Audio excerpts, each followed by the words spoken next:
My name is Emma. I am 32 years old. I work in a small office. I have a quiet life. One day a new boss came to our office. His name is Daniel. He is 40 years old. He is kind and friendly. He smiles a lot. He speaks in a soft voice. He makes everyone feel happy. At first, he was just my boss. I said hello. I smiled. I went back to work. But after some time, I started to feel something. I liked talking to him. I liked hearing his voice. I felt warm when he looked at me. He asked me, "Are you okay today?" I said, "Yes, thank you." But my heart was beating fast. He made me laugh. He remembered small things I said. He stood near me when we talked. Then one day, I saw his ring. He is married. My heart felt heavy. I was sad. I told myself, "You must forget him." But it was too late. I was already in love. I didn't plan this. I didn't want this. But now I think of him every day. I smile at him. I talk to him. But inside I feel pain because I know he is not mine. Every day I see Daniel at work. He walks past my desk. He smiles. He says, "Good morning, Emma." I smile back Hey, and good morning. say, How are you doing? "Good morning." Good morning. I try to look I'm fine, normal. thank you. But inside, my heart is not quiet. It is loud. It says, "You love him." He doesn't know my secret. No one knows. I sit in meetings with him. He looks at the screen. I look at his face. I try not to stare. But it's hard. His hand touched mine by mistake. My heart jumped. My face felt hot. He said, "Are you okay?" I smiled and said, "Yes." But I was not okay. I wanted to cry. I know this is wrong. He has a wife. He has a family. He is not free. But love is not always good. Sometimes love hurts. Sometimes it is quiet like mine. A secret love. A silent love. I opened my eyes. He was there just a few steps away. But he was not alone. A woman stood next to him. She was smiling. A little boy ran to them. Then a little girl followed. They laughed together. Daniel picked up the girl and kissed her head. That woman was his wife. Those were his children. I froze. My heart felt heavy. I could not move. They looked so happy. They looked like a perfect family.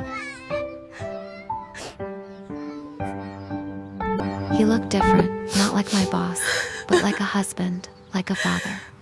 He did not see me. I was glad. I turned my face away and looked at the trees. I wanted to cry, but I held the tears inside. I thought, this is real. He belongs to them, not to me.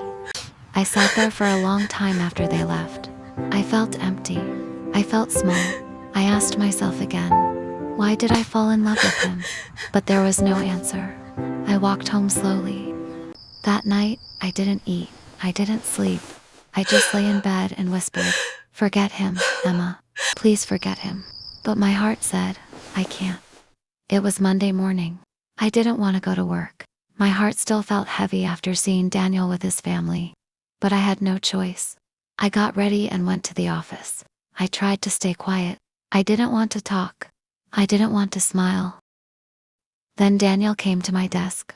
He looked at me and said, "Emma, are you okay today? You look a little sad." I looked down and said, "I'm just tired." He sat beside me. "You're a good person, Emma. You always help others. You're quiet but strong. You're special." My heart stopped. Special?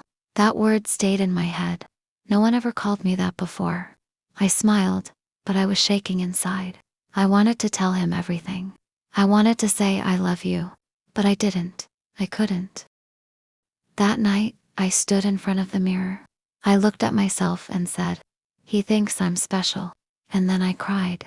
I cried because I was happy. I cried because I was sad.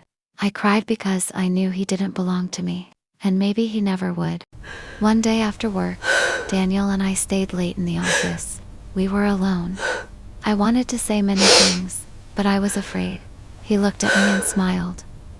"Emma," he said softly, "you are important to me." My heart jumped. I looked at him. I felt scared and happy at the same time. I wanted to ask, "Do you love me?" But my mouth was quiet. "Emma," he said softly, "you are important to me." My heart jumped. I looked at him. I felt scared and happy at the same time. I wanted to ask, "Do you love me?" But my mouth was quiet. He spoke again. "I am married, but I like you. You make me feel alive." I felt my eyes fill with tears. I didn't know what to say. He said, "I don't want to hurt my family, but I can't stop thinking about you." I said, "Daniel, I like you too. But you have a family. I don't want to be the reason for pain." He nodded. "I understand," he said. We were quiet then. The room felt cold. That moment stayed in my heart. It was both beautiful and painful. After that night, things were different. Daniel and I worked together, but we didn't talk about feelings. We kept a quiet distance. I thought a lot about love and pain. I knew loving a married man was hard. It was full of sadness and secrets. One evening, I sat alone and made a choice. I told myself, "Emma, you must be strong. You must love yourself first." I decided to stop hoping Daniel would leave his family. I decided to live my own life, to find happiness without him. It was not easy. Sometimes I still thought about him. Sometimes I still felt my heart break. But I learned something important. Love is not just about holding someone. Love is also about letting go. I started to smile again. I started to dream again. I started to love myself. Daniel will always be in my heart. But now, I am free. And I am ready for a new beginning. Dear friends, thank you for watching and listening to this story. Love can be hard, but loving yourself is very important. Take care of your heart, and believe that happy days will come.